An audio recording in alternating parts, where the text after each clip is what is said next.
Muy buenas noches. Como sabrán, estoy ausente un tiempo. Viví un tiempo muy difícil, pero bueno, no voy a hablar de mí.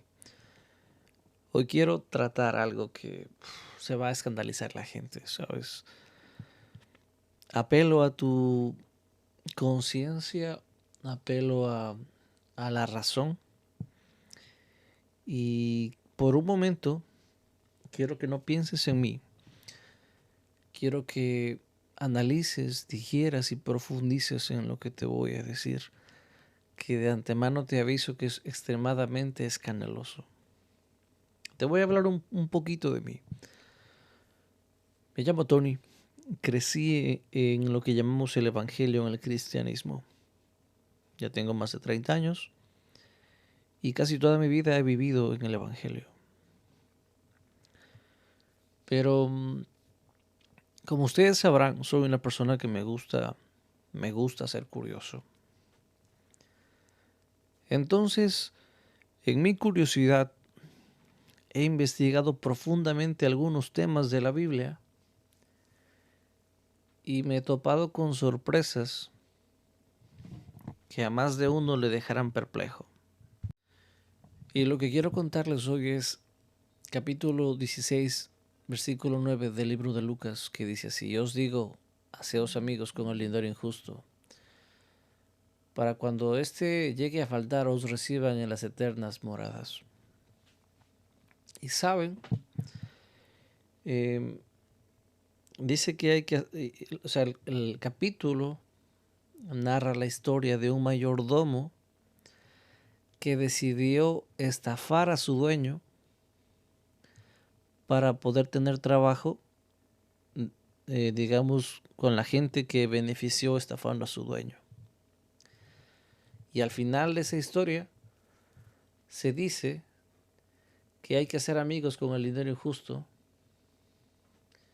y que cuando falte ese dinero te reciban en el cielo. Es uno de los versículos y capítulos más escandalosos de la Biblia. Y saben, investigué historia, investigué el concepto y todo. Y resulta que tenemos evidencia de que la Biblia ha sido adaptada a su interpretación a diferentes épocas. Entonces vamos por partes, ¿ok? La iglesia, cuando fue institucionalizada para codearse con gente poderosa o de dinero, entonces yo les cuento mi historia.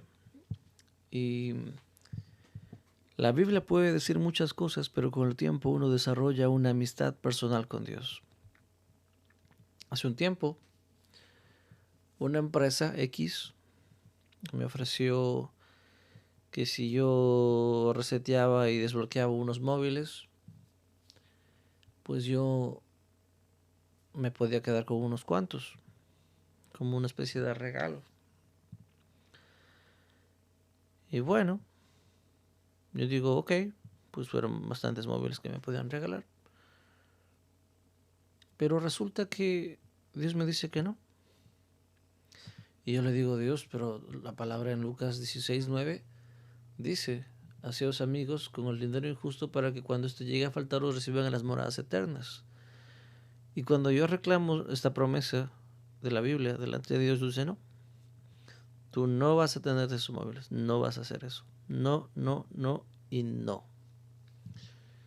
Y aunque pedí a Dios varios días y aunque hablé con Dios e insistí, Dios no accedió a que yo me quedara con los móviles. No me daba paz, no me daba tranquilidad, pese a que me regalaban. Entonces, el hecho de que Dios no aceptara algo que dice su palabra me causó curiosidad para investigar.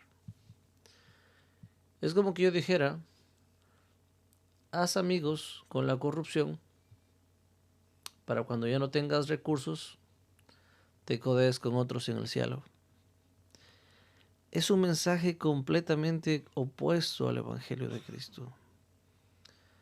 Porque Jesucristo habla de la honestidad, de lo correcto, de hacer lo justo.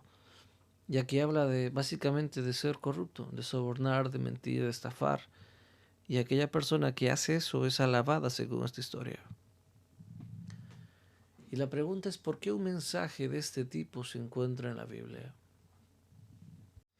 Y les leo un poco de las investigaciones. Dice, aunque la parábola del administrador infiel presenta su contenido teológico desconcertante, es una historia que realmente existió.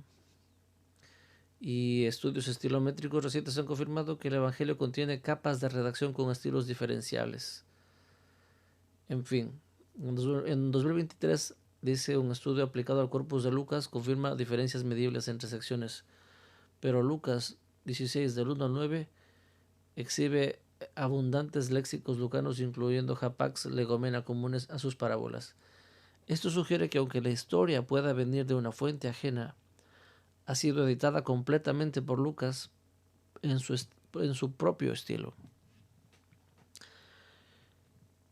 Quiero hacer un paréntesis aquí. ¿Ok? Roma acababa de absorber al cristianismo. Y Roma, para los que no lo sepan, pueden investigar toda la historia del concilio de Nicea. Y van a ver cómo se armó la Biblia por el concilio de Nicea. Cómo gente debatió el gobernante, digamos el Constantino, fue el fundador del catolicismo, pero Constantino era un hombre que le interesaba el poder, no estaba interesado en la Biblia o en la teología, no, simplemente estaba interesado en utilizar el poder de la religión para tener un imperio fiel, completamente fiel. Entonces es una larga historia y no pretendo aburrirles, pero lo que digo es lo siguiente. Cuando como creyentes creemos en Jesucristo, en Dios, en la resurrección, y nosotros hablamos con Dios y oramos a Dios, y escucharemos que muchas veces Dios nos responde oraciones en privado de manera física y hace cosas que solo tú y Dios sabían. Entonces, a lo largo de la vida de las personas que conocen a Jesucristo y que conocen el Evangelio y que hablan con Dios, vamos a ver que Dios responde a ciertas oraciones, que Dios responde a ciertas promesas, pero hay muchas otras como que Dios guarda silencio o no responde o no respalda. Y lo que digo es lo siguiente, Roma absorbió el cristianismo. Y sí, muchas de las traducciones, muchas son fieles al original, pero se puede alterar el tono de la interpretación para que beneficien a los poderes políticos, religiosos, sociales. En palabras muchísimo más sencillas, y lo que yo logré investigar es que la iglesia quería tener el favor de gente poderosa, quería tener el favor de gente rica, y trató de adaptar el mensaje a la época, porque después de que dice esto, de ser amigos por las riquezas injustas, en el 10 dice, el que es fiel en lo insignificante, lo es también en lo importante, el que es injusto en lo insignificante, también lo es en lo importante. Pero en todos los versículos anteriores, el autor está alabando a la gente que fue infiel y que fue astuta. Pero en el 10 y en el 11 lo condena. Y luego sale al final con un versículo aún más desconcertante diciendo, ningún criado puede servir a dos señores, porque aborrecerá a uno y amará a otro, o bien se dedicará a uno y desdeñará al otro. No podéis servir a Dios y al dinero. Para mí esta es una forma de tratar de compensar lo que está diciendo en el versículo 9. Y la verdad es que el mensaje se adaptó. ¿Cuál es el propósito de lo que yo estoy narrando esta historia y qué es lo que quiero transmitirte a ti? Que nosotros tenemos una traducción hacia el español y hay traducciones a diferentes idiomas, pero no debemos querer todo lo que la gente nos dice. Debemos ser curiosos, debemos investigar, debemos averiguar para saber que no estamos siendo manipulados por una interpretación que conviene a un punto de vista político, religioso o económico. Porque, déjenme decirles eso, todo esto viene de que Roma, ¿ok? El Imperio Romano, necesitaba personas que, que soporten el sistema, que apoyen el sistema y que alimenten el sistema. Si había, por ejemplo, un acto de corrupción en la Iglesia Católica, ¿ok? Y uno o varios feligreses eran conscientes que había corrupción, pues tranquilamente el sacerdote, el cura o el predicador podía citar este versículo de hacer amigos a través de las riquezas injustas. Y por eso mucha gente decía, no, el curita dice eso, el curita sabe lo que hace, el curita es bueno, el curita hay que creer lo que diga el curita. Entonces la gente confía ciegamente en las personas y utilizan estos versículos, los tuercen para tener el respaldo de la Biblia para salirse con las suyas. Es lo mismo cuando dice la Biblia que no hay que meterse en juicios ni cosas así. Y claro, la Iglesia Católica robó muchísimas cosas y la gente, como no se defendía, le convenía que den la otra mejilla. Le convenía que ponga su mirada en lo espiritual y no en lo terrenal. Entonces a lo que voy es que cuando ciertos pasajes de la Biblia benefician específicamente al catolicismo, es fácil entender que posiblemente esos pasajes fueron inyectados. Y déjenme decirles que esto no es solamente una teoría. De hecho, existe la historia de la Biblia de San Jacobo, que fue una Biblia creada para potenciar los intereses de aquel rey de aquella época. Y pueden buscarlo en Google. ¿Y con qué concluyo yo en todo esto? Que hay mucha y demasiada manipulación en cuanto a la interpretación de la Biblia y se ha generado teología para decirnos cómo se debe y no se debe interpretar la Biblia.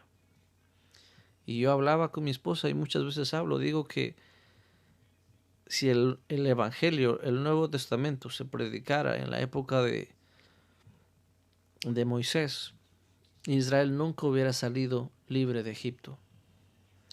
Porque no me cabe duda que Jesucristo murió, resucitó al tercer día, venció la muerte. Eso no, lo que es Cristo, su mensaje, sus palabras, perfectamente yo creo en Dios y no tengo problema con ello. Mi problema es el poner las palabras de los discípulos al mismo nivel de las palabras de Jesús.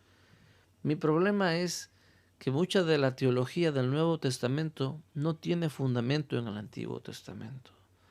Las teologías de citar mucho la cruz, de las teologías de que hay que padecer como Cristo, cuando dice que padeció una sola vez por toda la humanidad, pero al mismo tiempo habla de que hay que padecer y que hay que dejarse matar, robar, estafar, asesinar y que hay que pagar al mal con el bien.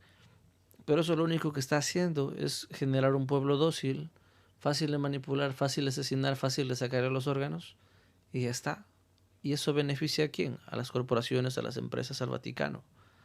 Entonces, yo comparo la esencia del Nuevo Testamento con el Antiguo Testamento y las contradicciones que favorecen a las agendas políticas del Vaticano o de Roma me hacen pensar que posiblemente, como no tienen raíces en el Nuevo Testamento, existe una fuerte posibilidad de que en algún momento la traducción fue acomodándose a intereses. Quizás sí hay un original que decía cosas, pero ese original fue acomodado a los intereses de la época. Entonces mi mensaje es, cuando escuches un mensaje, cuando leas la Biblia, sé curioso, investiga, porque aunque tú cites la Biblia delante de Dios y si Dios no respalda, debe haber un motivo por el cual Dios no respalda ciertos versículos de la Biblia. Porque cuando yo oro con el Antiguo Testamento no tengo dificultades con el respaldo de Dios. Pero algunos versículos del Nuevo Testamento sí que no encuentro un respaldo de parte de Dios. Y dice la Biblia que debemos escudriñar la Biblia. Pero repetir como un loro lo que tu pastor, lo que el cura, el sacerdote dicen en la iglesia, eso no es escudriñar la Biblia.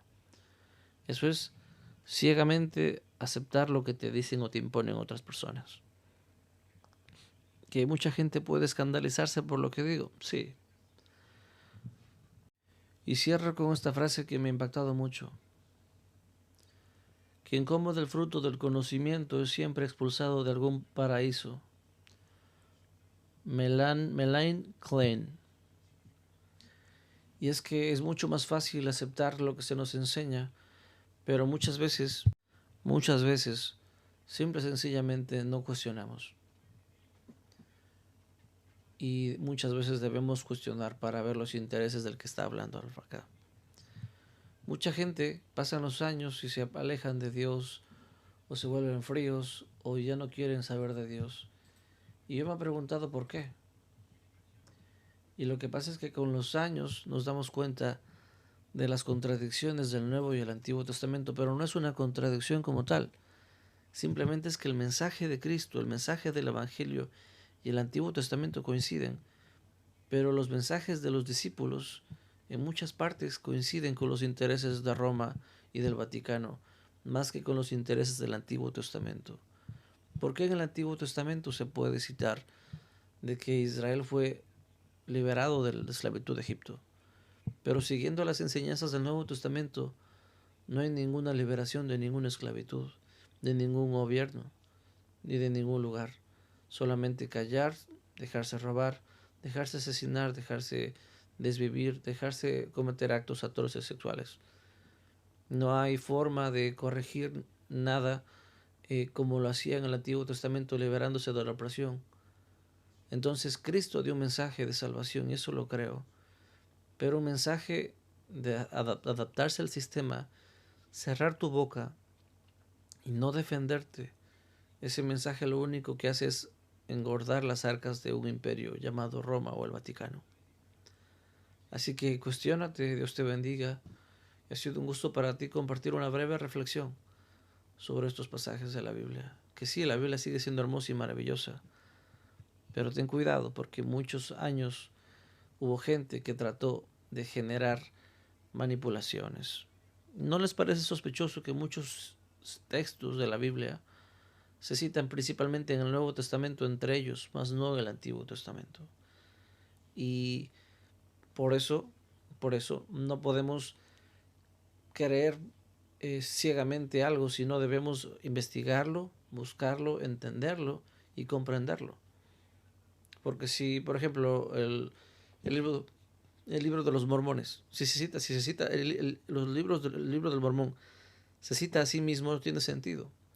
Y por ejemplo, Cristo aparece en el Antiguo Testamento y en el Nuevo y tiene sentido, pero muchas enseñanzas que no tienen raíz o no tienen un pasaje en el Antiguo Testamento y si aparece en el Nuevo, deberían ser tomados con pinzas y con cuidado, porque existe el riesgo de que sea una enseñanza inyectada por un imperio y no por Jesucristo. Que Dios nos bendiga. Bendiciones. Chao, chao.